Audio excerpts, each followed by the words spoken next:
Hi, this is Bob Lurie, and you are watching the iBaseball channel.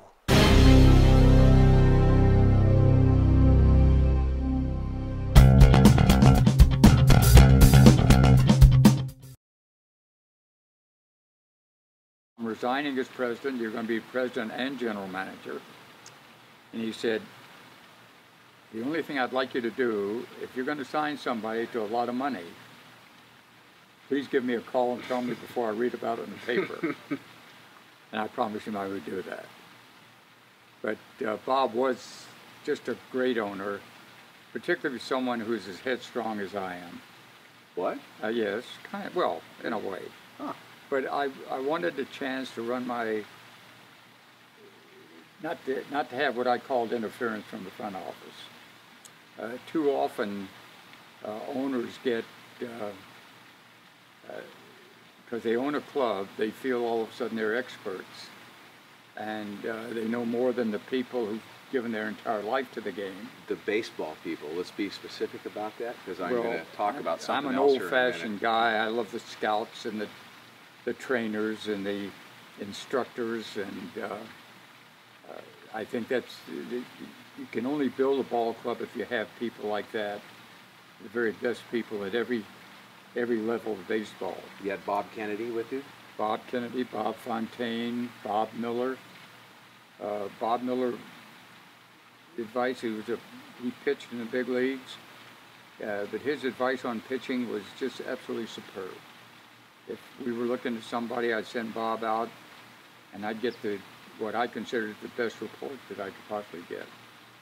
But the old scouts, with their eyes and their knowledge, to me, really the backbone of the game, and will always be that way. You can talk about saber method, mathematics, you can talk about all the computerization. When you look at the big-time players in Major League Baseball, they're guys that scouts signed. Yeah. They weren't signed by computers. Nobody's going to push a button. I think if you're looking for a 7th, 8th, or 9th inning player, you want to put a lot of numbers in there and find out how he performs against left-handed, right-handed pitching, what he does in the later innings of the ball game, whether he can take a pitch, whether he can, that sort of thing. But when you look at the stars of the game, the guys that are out there, they don't need computers to tell you that they're stars.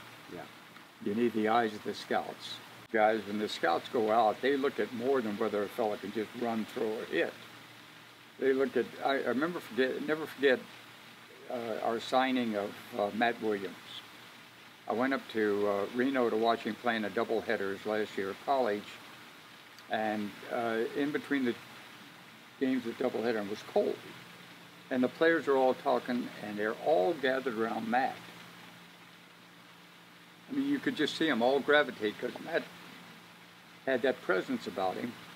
And while he was younger, he just had that essence of leadership. And you could see the players gather around him, and I looked at Bob Fontaine and Bob Kennedy, who was with me, and I said, that's our #1 choice. And Matt never let us down. He was a great player. If Matt Williams hadn't gotten hurt, my guess is he'd been the greatest third baseman ever played. Wow. He'd have hit as many home runs as anybody. He had a great arm, and nobody had softer hands. And he was a great leader. But I think that's the kind of thing you're talking about. A computer can't put that kind of thing in. You just can't. They need a lot of, computers need a lot of numbers. Scouts see these kids when they're raw. So that's when you need the scouts. So you can take all this other stuff. I've listened to it. 1 million people have asked me if I've seen Moneyball. I haven't. No, and I won't. Watch out now. We have one of the stars is right here. I can't help it. I can't help it. I just think that baseball is more than just putting things in computers. Nothing wrong with working hard if the profession that you want to excel at. There's nothing, I mean, to go out and take 10 ground balls and say I'm ready to play. That's a lot of baloney. You got to, and take them on all kinds of fields and have guys hit them to you. The scouts will hit them to you with different slices on the ball and things of that nature. And just keep working. There's nothing that comes easy. And baseball, with all the inconsistencies and all the little innuendos that go on day in and day out, you have to be prepared for everything. You can only do that by working hard at your profession. If you want to succeed, you have to go out there and work hard. More batting practice. Pitchers have to throw more. I don't think pitchers throw enough today. Build your club from the bottom up. Start with your minor league managers, coaches, scouts. Be sure you have the best scouts that you can possibly get, because they're your eyes and ears, and they'll know more than any computer ever known to mankind about whether or not a guy can play or not.